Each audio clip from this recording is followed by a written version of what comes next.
few weeks ago, I had the privileged opportunity to catch up with Marvin Rees, who's the elected mayor of Bristol, and we're going to watch a video in which we hear from him.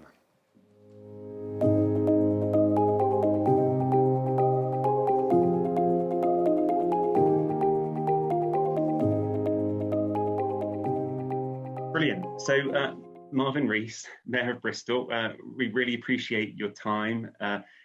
Thank you for joining us. Now, when I look at your CV, one of the things that really stands out is your declaration of Bristol as a city of hope.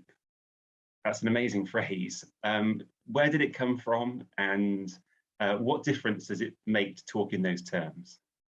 So it actually comes from a number of different places, but I do think there's something of the divine about it. So I'd been grappling with the idea of hope for many years.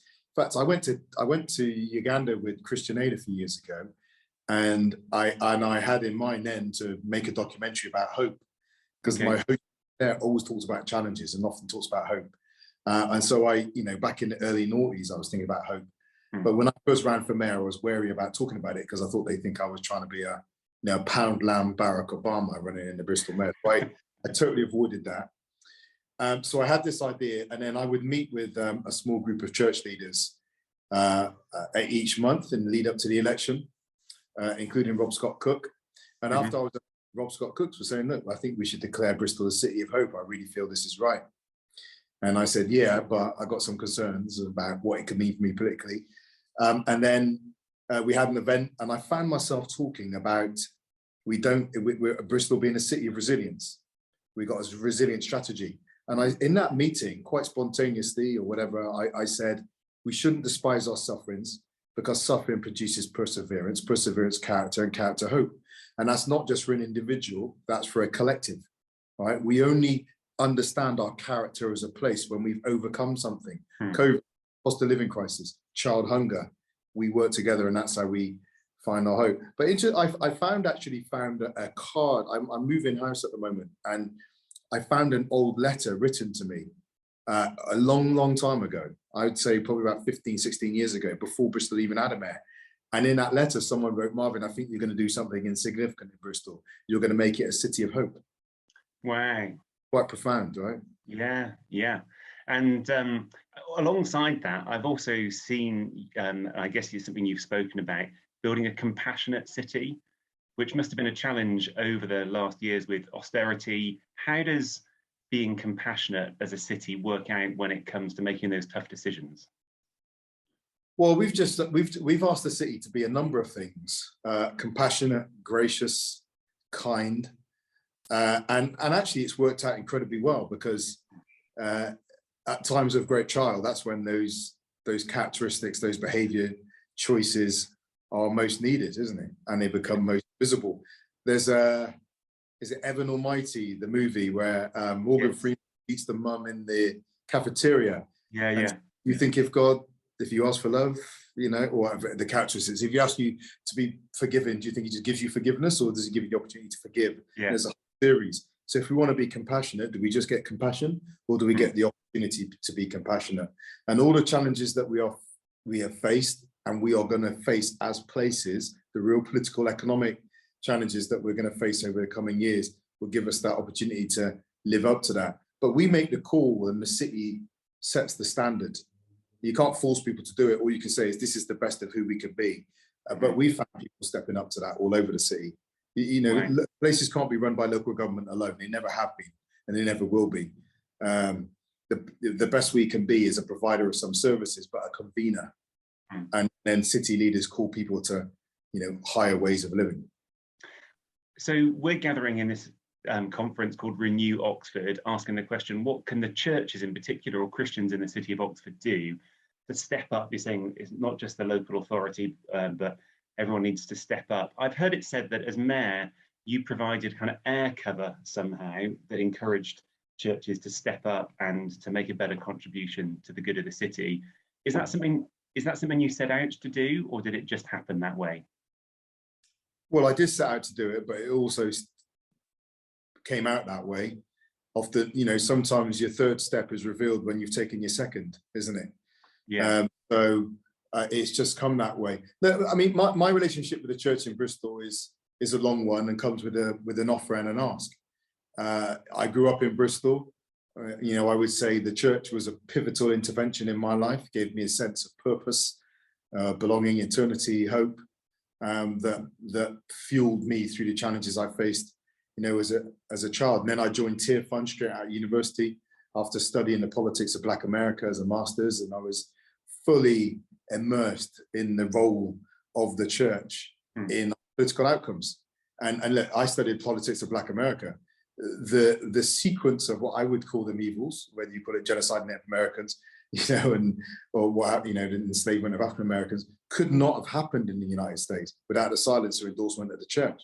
But at the same time, you see the church coming through in the 60s, right throughout. But you think about the civil rights movement with Dr. King and Southern Christian Leadership Conference really challenging that.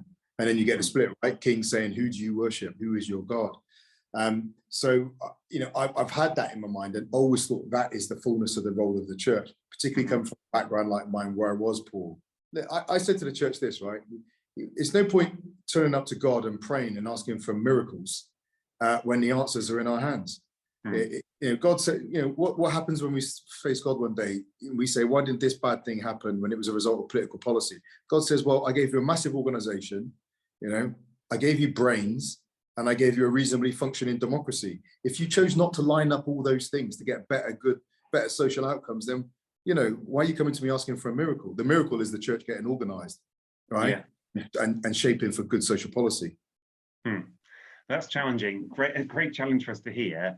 And I probably sense a bit of frustration in what you're saying there, that churches seem to find that hard to do, not only in the States, but here as well. Are there any good news stories or instances where you've seen things where churches have got their acts together to make a positive difference?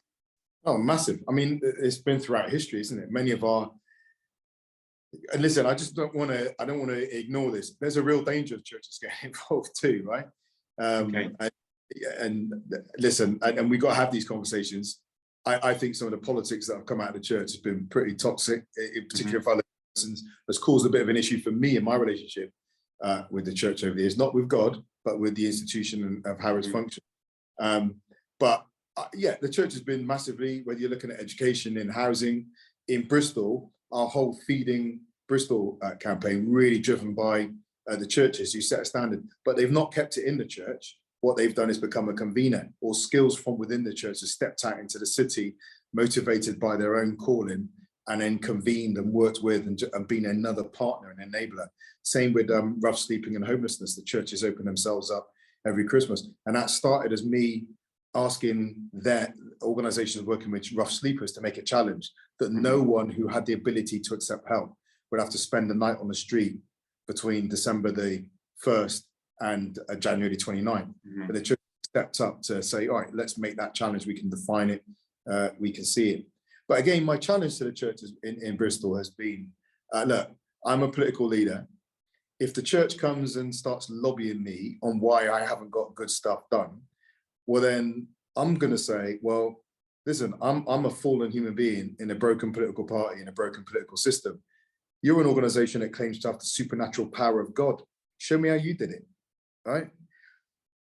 The church should be an example of getting these done in the power of God, right? That doesn't mean that it lets government organizations off the hook, not at all. But just lobbying without doing is not prophetic. The prophets came and gave advice and guidance, didn't they, as well? Yeah. And a few minutes ago, you used the phrase something like a big offer and a big ask. That sounds like quite a key way of fostering better relationships. Can you say a little bit more about that? Yeah, so actually it's part of the gracious approach we've asked for in the city. I would say, look, I can line up 1,029 people around City Hall, all who have got asking me for something. And then it's one person responding to all those asks. But that doesn't work. It's not sustainable. So we've framed the culture in Bristol, which is when you come to see me or anyone else, make a big offer. What's your big offer to Bristol, right? And then make a big ask. What do you need from the city, me as the mayor or anyone else, to release that offer into the city? And it means we're all dealing with outcomes and we're dealing with action and dynamism. And actually, it means actually people's come with a servant spirit, doesn't it? Because I'm Yeah. coming to you with an offer rather than a requesting, approach. And I tell you, I think it really has moved the city on, because you hear people constantly repeating that rhythm in their engagement with other people in the city.